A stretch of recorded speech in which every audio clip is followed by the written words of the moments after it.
Welcome to another edition of The Final Answer. We are post-Super Bowl. March Madness is closely upon us. Brett Powell is back with us this week. Brett, we're, going over the notes before the start of the show, and I'm looking at your picks. Things kind of went how we thought. I think some things in the game changed the way a lot went for a lot of people, but it was a great game. Obviously, I know you enjoyed the halftime show along with all the 90s and 80s babies and seeing the whole team up there of Dr. Dre, Eminem. What a great show. That was a highlight. 50 Cent coming out. Oh yeah. Trying to do the about 200 pounds more than he was. He's getting a little old for that. I don't know if he's been using that vitamin water that he's been selling. So, but excited to be back. Go over what went down in the game. Obviously, Brett getting his feet wet with the first time. You hit the opening touchdown, Odell Beckham. What a play! First time doing that. There had to be a thrill. I mean, was the wife calming you down? It was. Yeah, we, obviously we had a bunch of people over at the house and everything. I went nuts, and everybody's like, "What is this guy doing?" And so I had Odell Beckham score the first touchdown. So that was an unbelievable play. I went with some guys that were further down. Some $5 to win $100 type plays, but I'd gone with Beckham all year, and then he makes the play in the big game. Yep. It hits him with the Michael Jackson moonwalk. That was great. It's pretty exciting. He had a 23% chance of hitting that, and he ended up hitting it. So obviously a gamble. So. But usually first timers, it's just like when you go to the casino, you take somebody for the first time, they're gonna win. That's just the casino throwing the hook out, they're reeling you in so you can come back because hey, this is easy. I can do this forever. I'm about to quit my job. That's right. So, but that was a great way to start the game. Obviously the game takes a huge turn when Odell gets hurt. Absolutely.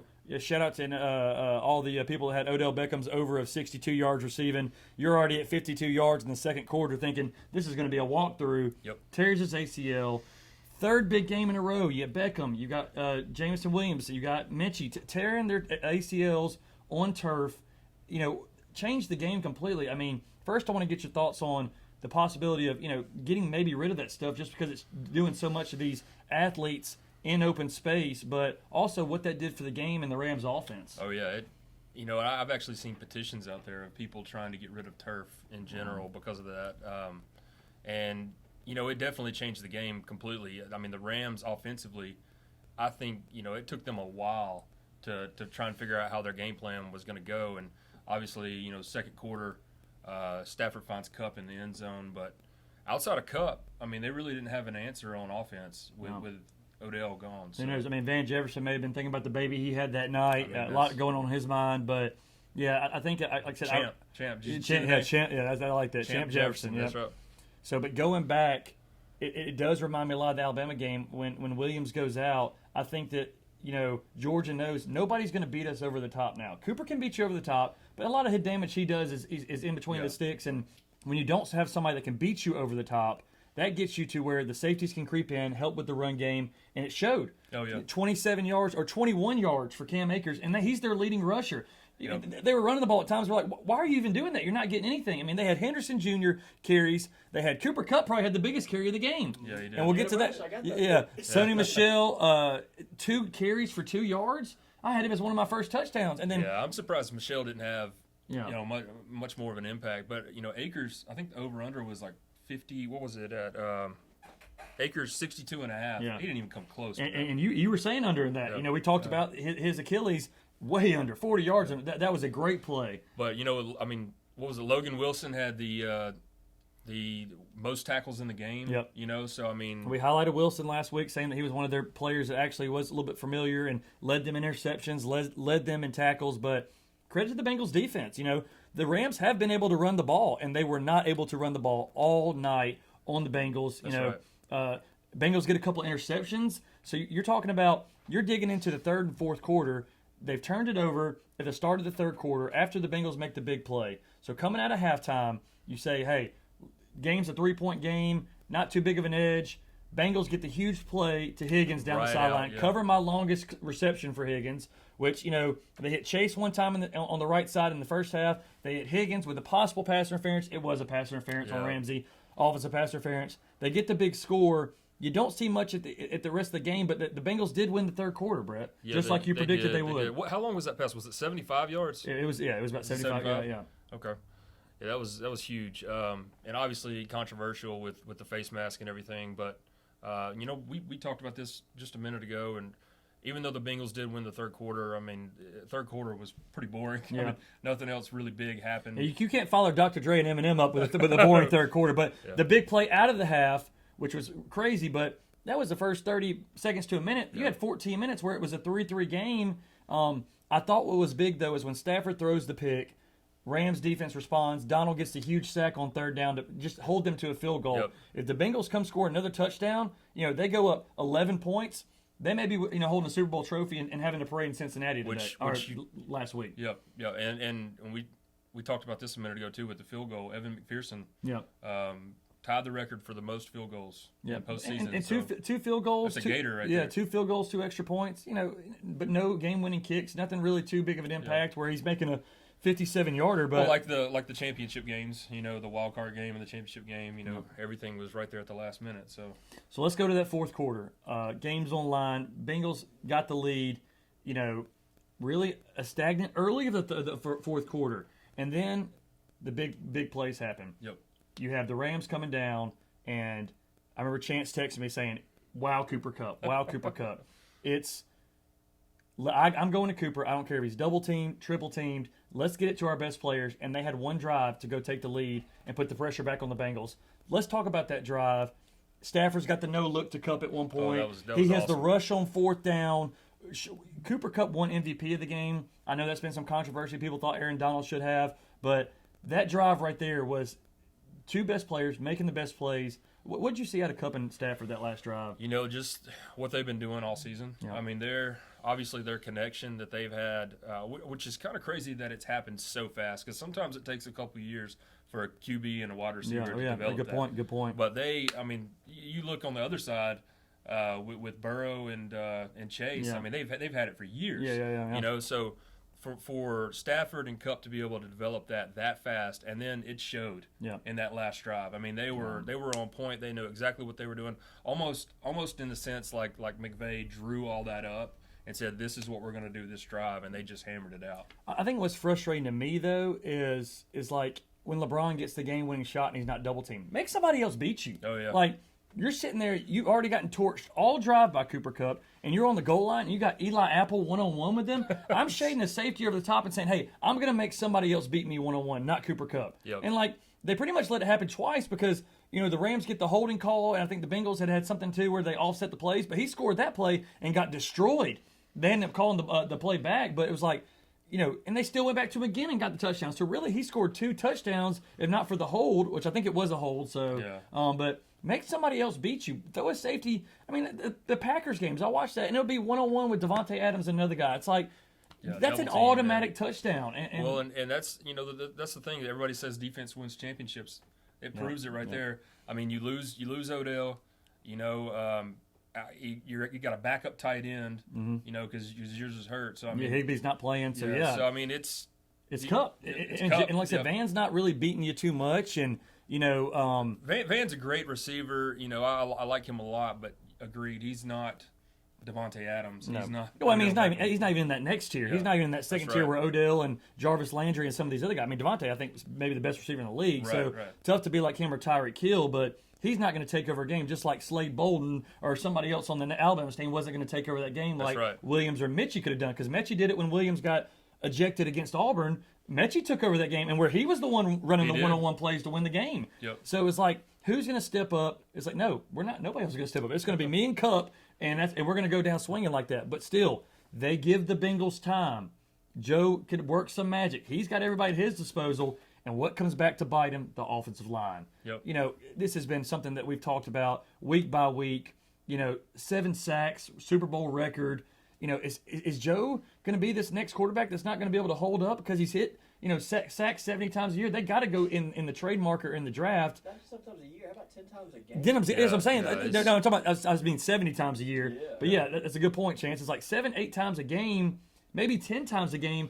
Well, that's why he tore his ACL, right? Yeah, yeah. I mean, that's why he tore his ACL in the first year, and then he comes out and he's the most sacked QB this past season.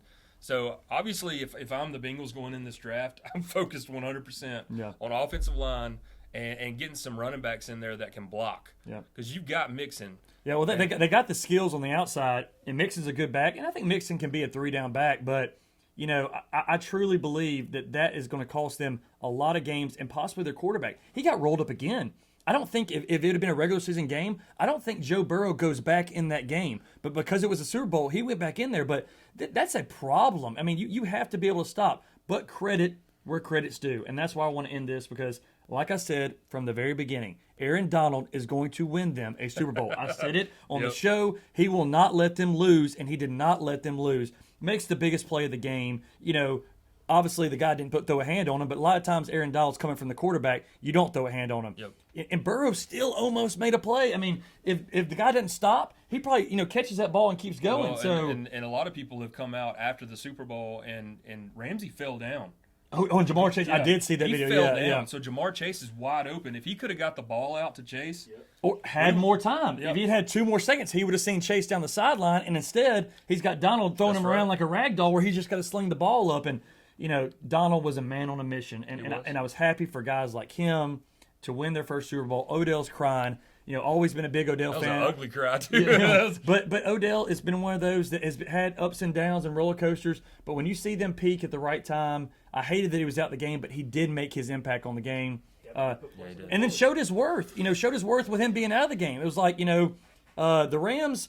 That is their biggest offseason acquisition outside of Stafford was Odell getting in-season acquisition. Von Miller too, man. Von Miller had 2 sacks, so I mean they really had some. But I want to say this is I still think the defense could have got. I know it freed up Donald some more, but Robert Woods getting injured that killed any kind of hopes they had of making a big run, and they go get Odell. Like I said, Von Miller. That's a good point. So they had 2 or 3 that were like that, but Odell was a game changer for them. He freed up Cooper. So we'll do a 1A and 1B on that. That's right. Now that I'm thinking about it more, Yeah. a 1A and 1B with Vaughn and Cooper is like because offense and defense. Yes, because Beckham freed up Kupp and Miller freed up Donald to make plays like that. Because if Vaughn hadn't had 2 sacks, they probably could have doubled Donald in that play, and then he makes the play of the game. Yep. So, but unbelievable Super Bowl. I think that we had said the 4.5 on the Rams it was a lock. You don't know what injuries are going to happen in the game, and when things like that happen, it completely throws everything out. So, we were able to take them, the Rams just to win. But look at a lot of your picks. Did you hit on money line on the Rams? Money line on the Rams. I got the Gatorade. I guess the blue Gatorade. That's a nice coin toss as well. Yeah. We took heads. I got the under. Under? I was thinking under. So. Yes. I originally said 24-17. It ends up being 23-20. Yeah. So it was I think the really big one, we were pretty good on every one we did, down to the Gatorade and the coin toss. You get the Miller, you get the Von Miller over the sack, you get the Higgins over yards, the Mixon, the Akers under yards. We were right on everything except Cooper Kupp's yards. But again, he gets those yards if Beckham doesn't get hurt. Because again, he was a lot more one-on-ones. When you're getting double teamed every play, I was surprised he even got to 92 yards, much less 106 yards. I'm really surprised. So I didn't hit the coin flip, by the way. Okay. Yeah. Tails Tails never fails. That's Yeah. right. So I missed on the coin toss. I actually missed on Mixon. I chose the over because I thought Mixon was going to have so much bigger impact on this game. Yeah. Because I thought they were going to be at least double teaming Chase or Higgins jumping back and forth. Obviously Ramsey wants to prove. Well, if you look back at the box score of the game and you look at the Bengals, Chase has a catch for 42 yards. Higgins has a catch for 46 yards and 75 yards. Yep. They had 189. So really not much. I mean, he had more yards on that one catch than he had the rest of the game. Both of them. Yeah. So both had the big 2 plays, but really not too much impactful throughout the rest of the game. Yeah. So I was surprised by Mixon had five receptions for 1 yard. Yeah. And then what did he go for 72 yards rushing? It was a defensive game, and the over under for Mixon 95.5. I missed on that because I called the over on that one. So the game went like we thought it was going to be, where we thought the Rams defense was going to make their impact. They only give up 20 points, and shoot, it should have been 13 if it wasn't for the big play. Yeah, that's right. Where the Rams offense wasn't what happened and what we predicted because of Beckham going out and injuries happened. But to me, it's one of those things where it's like they got to fix that issue because I'm tired of seeing the best players not playing the best games. And if Odell doesn't get hurt, Yeah. and that big play doesn't happen in the third quarter, we could have been right there with your. Didn't you call 35-21? Yeah, yeah. So. Yeah, and I actually did hit a square. We had 100 squares, and I hit one of the squares. Only got 4 squares, and I hit one of them in the first quarter, 7-3. So man, that's great. But it was a great game. I'm excited about what to see next year. Will Burrow? Everybody's saying a lot of quarterbacks have gotten the Super Bowl within their second year, and none have ever gone back. Not just second year, but third or fourth year. Cam Newton never been back. Dan Marino never went back. Joe Burrow, will he get back to that? He's got the team around him, and obviously doesn't need the most unbelievable defense, but will he get back to the big game? Will the super team stay together and Stafford and Cup, keep the thing going? Because everybody's going to be gunning for him, just like the Bucs this year. You win, you're gunning for it. And will Aaron Donald retire? Got a lot of news with Rodgers coming up, the draft's coming up. We'll get to that when that comes. But Donald's got 3 years left on his contract. So, yeah. But when you win rings, it changes you. Like Conor McGregor says, you start sleeping on silk sheets, baby. Right. So, but like I said. Sorry if we let you down on the the 4.5, and like I said, it's one of those things that you can't predict injuries. But that's right. Yeah. We want you to continue to gamble responsibly. Like I said, this is a sports podcast, and obviously we like to dig in the ponies a little bit and see how that goes, but always responsibly. And it's nice when you can throw $5 down on the blue Gatorade and win you $40. Come on now. Right, We'll leave it at that. So. But thanks for coming back on the show. Obviously, you're going to be a reoccurring guest for us and a mainstay, I'm sure. And I hope so. like I said, I'm excited. Yeah, I'm excited too. And like I said, I loved your picks. I think you bring something to the table, and the statistician part that I love that you keep me updated on things like that. And like I said, obviously your picks are good. So loved having you on, brother. Hey, final answer. Welcome back to another week of Final Answer. On the show, we have our producer, creator, Chance guest with us today. I think that this was a segment that me and you kind of wanted to get to at some point.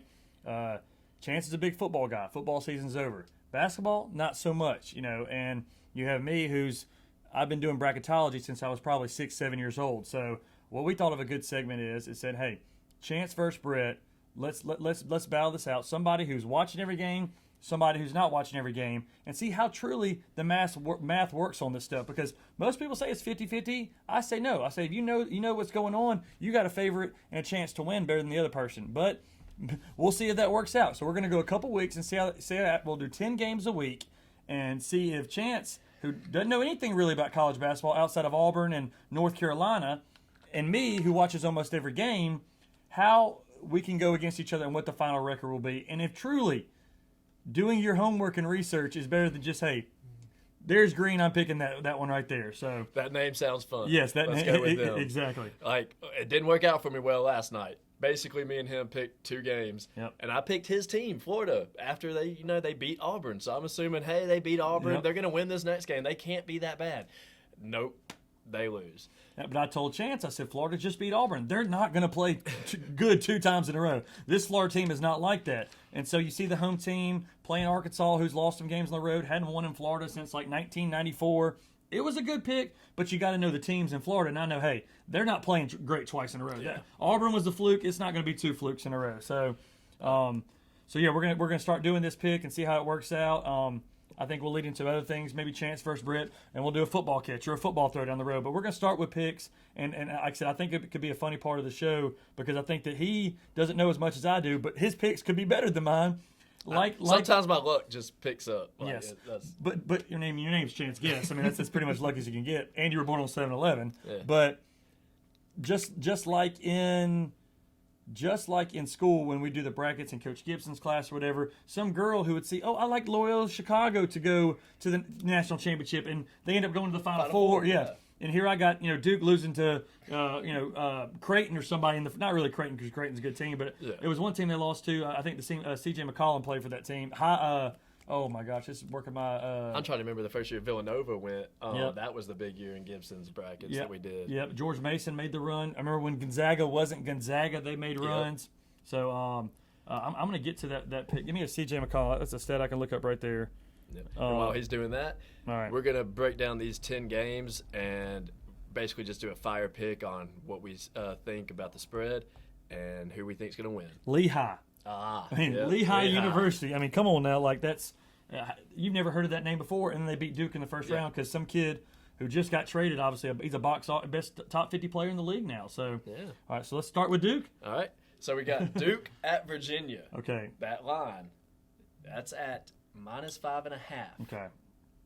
Duke has played well all year. They got a great team. Great team. Virginia's not the Tony Bennett Virginia team that it used to be, but playing at Virginia is tougher. I like Duke -5.5. That's what I'm going to go with. All right. We got you with Duke at -5.5. I'm gonna go with Duke at -5.5 right, too. all right. I was feeling that when they're number 7 in the country. So yeah, got a good let's team. go All with right, that. all right. All right. Cincinnati at UCF. What do you think that spread's at? Cincinnati at UCF. Okay. Again, Cincinnati, they lost their coach a couple of years ago to UCLA. I haven't kept up with them as much. They don't have the Kenyon Martin type players that you've seen Cincinnati teams explode with before. James White. I'm going to say probably. And it says that they're playing At UCF. at UCF. I'm going to say Cincinnati's favored by 9. UCF -2. Wow. Okay, so UCF's never been a basketball school to me. So even the guy who watches so much, basketball, there's so many teams. So I'm going to go with, because of that line, I'm going to go with UCF at home at the -2. Something's fishy about that line right there. So And I'm just gonna have to go with the Bearcats. Cincinnati. I think I'm gonna go with y'all. Let's just lose by 1. I don't get it. Yes. How are these teams losing by 17 points? Yes. Just crank some threes. Yes. Get lucky.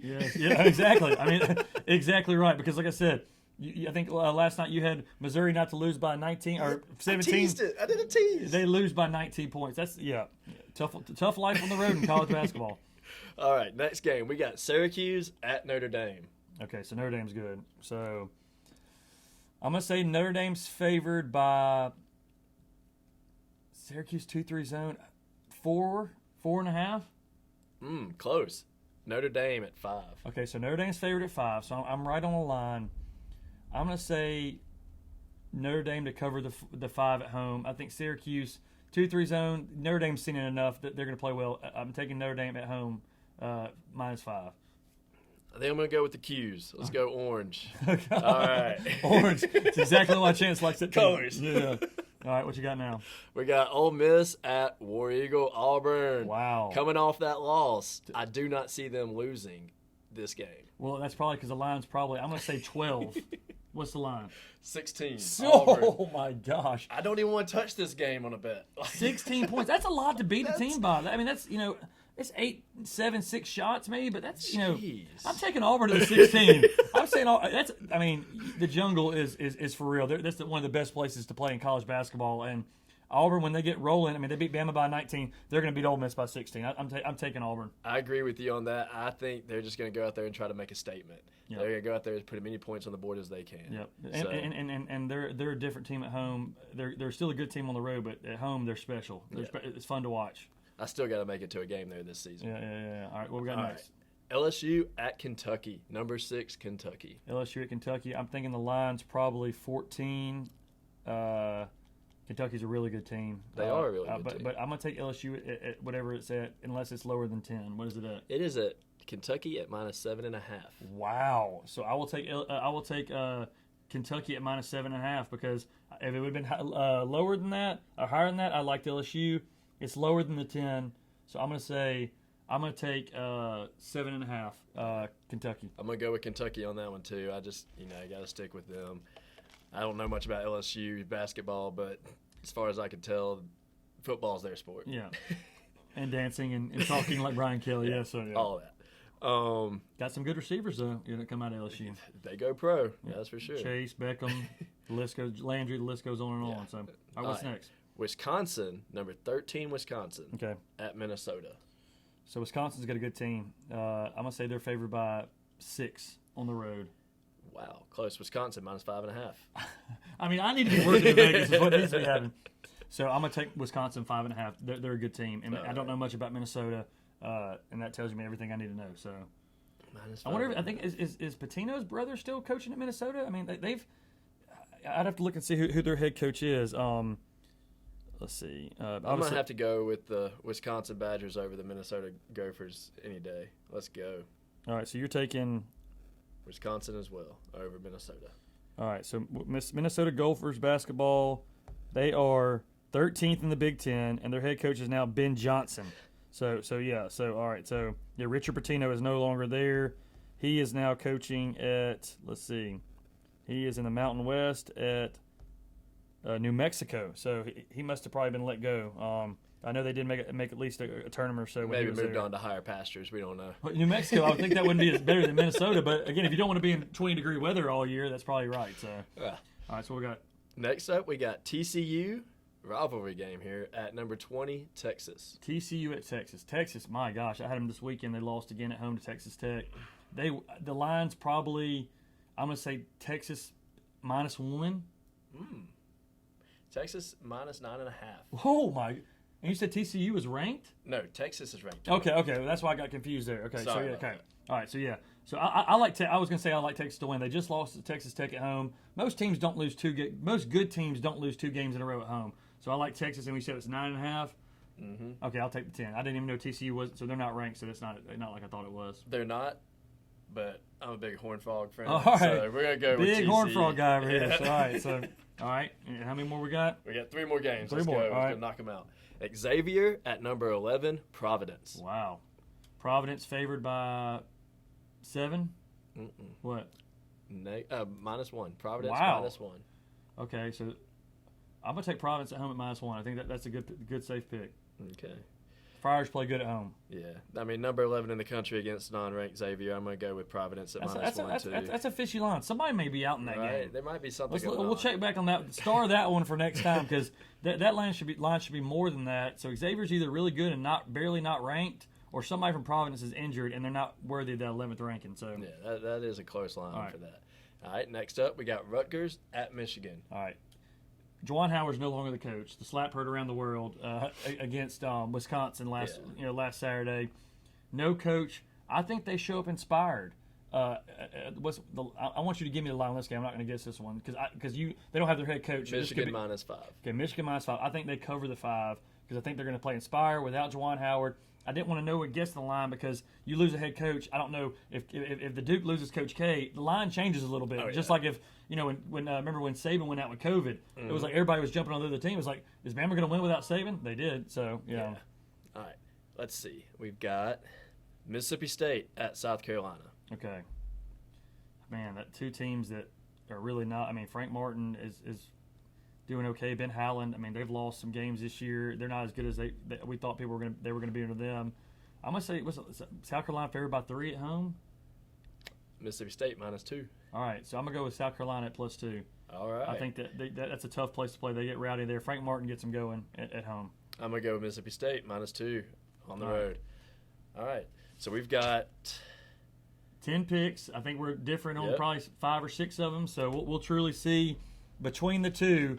Is it somebody going by the colors like orange, or somebody who does the research and watches the game? And like I said, this is going to break into a segment where we're going to be doing a lot of this, a lot of other activities, testing the athletic ability and things like that. So I'm excited about it. Chance. Appreciate all you do. We're also going to break these down, probably pick some teasers and parlays out of these ourselves, and we'll go over those picks later next week. On the final answer. All right, have a good one.